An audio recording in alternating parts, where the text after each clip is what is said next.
আসসালামু আলাইকুম। আশা করছি সবাই অনেক, অনেক ভালো আছেন। দীর্ঘ ৩ মাস পর আপনাদের সামনে একটা নতুন আলোচনা নিয়ে হাজির হয়েছি।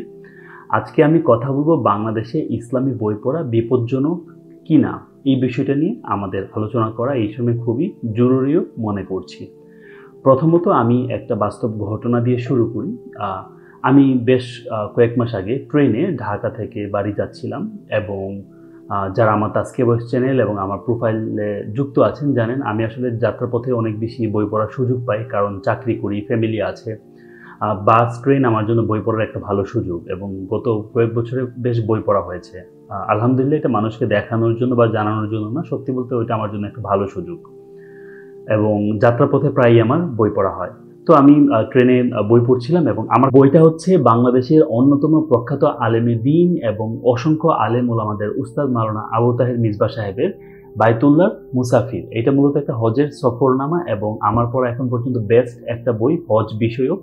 আমি হজের প্রস্তুতির জন্য এই বইটা পড়ছিলাম। তো ট্রেনে যখন আমি এই বইটা পড়ছিলাম, একজন ব্যক্তি যিনি স্যুটেড এবং বুটেড পারসন এবং খুবই ক্লিন শেভ করা। তো উনি আমাকে হঠাৎ করে বলছেন, "আপনি" তুমি করে বলছেন যে, "তুমি কি করো?" আমি বলছি, "আমি একটা সফটওয়্যার কোম্পানিতে চাকরি করি।" বলছে, "কি বই পড়ছো?" আমি বলছি উনি অবশ্য দেখছে মানে মক্কার ছবি দেয়া আছে এখানে, যেমনটা আপনারা দেখতে পাচ্ছেন যে এটা আসলে হজের বই বা ইসলামিক একটা বই দেখে বোঝা যাচ্ছে। তো আমি বলছি এটা একটা ইসলামিক বই, হজের বই। বলছে সফটওয়্যার ইঞ্জিনিয়ার। আমি সফটওয়্যার ইঞ্জিনিয়ার না, বাট উনি বলছেন সফটওয়্যার ইঞ্জিনিয়ার, তারপরে ইসলামী বই পড়ছো, আবার এই বয়সে দাঁড়িয়ে রাখছো, বিষয়টা তো সন্দেহজনক। উনার কথাটা শোনার পর মানে আমি এগুলো শুনে অনেক অভ্যস্ত। কারণটা হচ্ছে এখন পর্যন্ত অনেকবার ইসলামী বই পড়ার জন্য, ইসলামী বই নিয়ে কথা বলার জন্য অনেক কথা আমি শুনেছি। অনেকে বলেছে বিভিন্ন রা আ আ আ ইসলামী সংগঠনের নাম বলেছে আমি হয়তো ওই সংগঠন করি অথবা আমি এরকম এক্সট্রিমিস্ট বিভিন্ন সংগঠনের সাথে যুক্ত আছি। যেহেতু ইসলামী বই পড়ি, ইসলামী বই নিয়ে কথা বলি।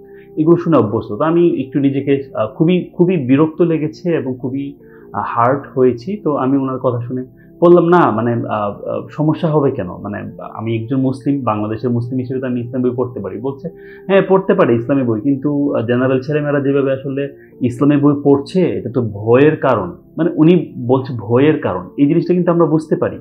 বিগত ১৫ বছরে একটা ফ্যাসিস্ট সরকার বাংলাদেশে নিজের জনগণের সাথে এমন একটা ক্রাইম গেম খেলেছে, সে প্রমাণ করেছে যাদের টুপি আছে, দাড়ি আছে, বিশেষ করে যারা জেনারেল শিক্ষিত ছেলেমেয়ে, টাকনুর উপর কাপড় পরে এগুলো হচ্ছে জঙ্গিবাদের প্রচারণা। আপনারা একটা বড় পোস্টার ছাপিয়েছিল যেখানে তারা বলছে, "আপনার ছেলে গান শোনা হঠাৎ করে বন্ধ করে দিয়েছে, গিটার বাজানো হঠাৎ করে বন্ধ করে দিয়েছে, সে একা, একা সময় কাটাচ্ছে, সে টাকনুর উপর কাপড় পরা শুরু করেছে, সে আ আ হঠাৎ করে মসজিদে যাওয়া শুরু করেছে, তার বন্ধুদের সাথে আগের মতো মিশছে না। তাহলে আপনি সচেতন হওয়া দরকার আছে এবং আপনি আপনার মানে আমাদেরকে অবহিত করুন।" মা-বাবাদেরকে সচেতন হতে বলছে। এটা নিয়ে অনেক অ্যাডভার্টাইজ হয়েছে, মিডিয়াতে অনেক কথাবার্তা হয়েছে, এটা আপনারা জানেন। তো এই যে দেশের মানুষকে, মুসলিম প্রধান জনগণের দেশে এরকম একটা প্রচারণা চালানো এবং বিশেষ করে ইউনিভার্সিটি ছেলেমেয়েদেরকে এমনভাবে প্রেজেন্ট করা, যদি সে মানে ইসলামিক সিম্বল আসলেই যেগুলো, ইসলামিক রিচুয়াল আসলেই যেগুলো, এগুলো যদি কেউ পালন করে, তাকে জঙ্গি হিসেবে, তাকে পথভ্রষ্ট হিসেবে প্রেজেন্ট করা। আর গুড মুসলিম হচ্ছে ক্লিন শেভ করা, নারীদের সাথে হ্যান্ডশেক করছে, কোলাকুলি করছে, মানে ফান করছে, গলাগুলি করছে, একসাথে গান দিয়ে নাচানাচি করছে, এগুলোকে গুড মুসলিম হিসেবে প্রেজেন্ট করা। আর ব্যাড মুসলিম হিসেবে, এক্সট্রিমিস্ট মুসলিম হিসেবে এবং হচ্ছে মানে সন্ত্রাসী মুসলিম হিসেবে তাদেরকে প্রেজেন্ট করা, যারা সাধারণ ছেলেমেয়ে হওয়ার পরেও যারা ইসলাম প্র্যাকটিস করছে। এই একটা চর্চা বাংলাদেশে ছিল। এখন নতুন সরকার এসেছে এবং আমরা এই দেশের ছাত্র জনতা, আলেম ওলামা, সাধারণ মানুষ, কৃষক, খেটে খাওয়া মানুষেরা সবাই আন্দোলন করে একটা ফ্যাসিস্ট সরকার, দেশকে বিক্রি করে দেয়া একটা সরকার এবং দেশের জনগণের স্বার্থ নিয়ে, দেশের জনগণের অধিকার নিয়ে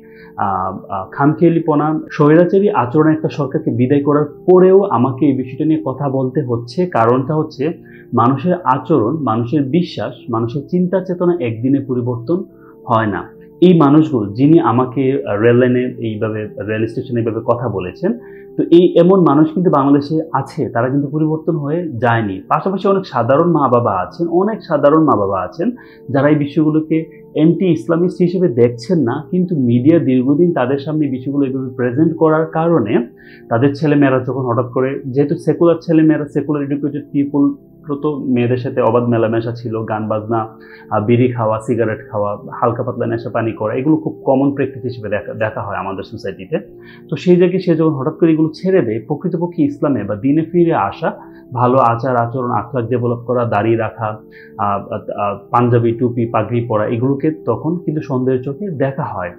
তো এটা এখনো আছে। তো আমরা যেন এই জায়গা থেকে বের হয়ে আসি, এবং এটা থেকে বের হয়ে আসতে পারবো কিভাবে, সেটার জন্য আমার কাছে মনে হয় প্রথমত আমাদেরকে ব্যাপক পরিমাণ ইসলামী বই নিয়ে কাজ করতে হবে, ইসলামী বই পড়াশোনা করতে হবে, যাতে ইসলামী বই পড়াটাকে ব্যাকডেটেড, আনস্মার্ট বা মোল্লা মৌলবীদের কাজ, খ্যাত মানুষদের কাজ এইরকম ভাবা না হয়। ইসলামী প্রকাশনীগুলো এগিয়ে আসতে পারে, ভালো ভালো বই তারা প্রকাশ করতে পারে, এবং সুলভ মূল্যে সাধারণ ছাত্রছাত্রীদের মধ্যে কিভাবে ভালো ভালো বই, রাসূল সাল্লাল্লাহু আলাইহি ওয়াসাল্লামের সিরা, জীবনী, আকীদা এবং ইসলামী আকীদার সাথে যে কনফ্লিক্টগুলো আছে অন্যান্য মতবাদের, এইগুলো আমরা কিভাবে ছড়িয়ে দিতে পারি, এটা হচ্ছে একটা বিষয় হতে পারে।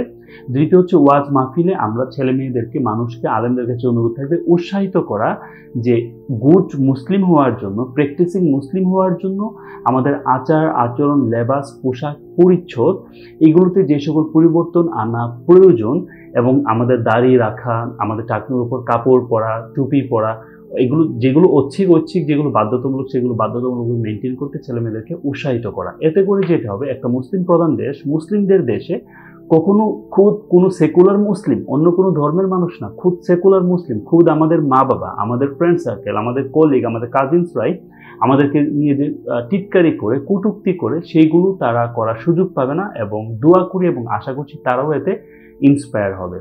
তো সবার কাছে অনুরোধ থাকবে, বেশি বেশি এই ধরনের আলোচনাগুলো আমরা করব। ইসলামী বই, ইসলামী চিন্তা ভাবনা, ইসলামী আকীদা এবং ইসলামী চিন্তা ভাবনার সাথে যে সকল চিন্তা ভাবনা মতবাদের কনফ্লিক্ট আছে, এগুলো নিয়ে আমরা যত বেশি কথা বলবো, যত বেশি সোচ্চার হব, এই ধরনের মানুষের মধ্য থেকে ভুল ধারণাগুলো বের হয়ে যাবে ইনশাল্লাহ। এবং ইন ফিউচারে কোনো সরকার হোক, সে ইসলাম বিরোধী যদিও হয়, যদি কখনো আসেও, এবং কোনো মিডিয়া সাহস পাবে না, অথবা তারা এসব বিষয়ে কাজ করলেও হালে খুব বেশি একটা পানি পাবে না। তো সবার কাছে অনুরোধ থাকবে, আমরা অবশ্যই ইসলামের পক্ষে, ইসলামের জন্য, আমরা দ্বীনের পক্ষে, দ্বীনের জন্য, আল্লাহ তাআলা এবং তার রাসূলের অনুকরণের জন্য আমরা সবাই ঐক্যবদ্ধ হয়ে কাজ করব, এবং ইসলামী প্র্যাকটিস, ইসলামী চর্চা, ইসলামী আকীদা, বিশ্বাসগুলো মানুষের মাঝে দাওয়াতের মতো করে ছড়িয়ে দিব ইনশাআল্লাহ।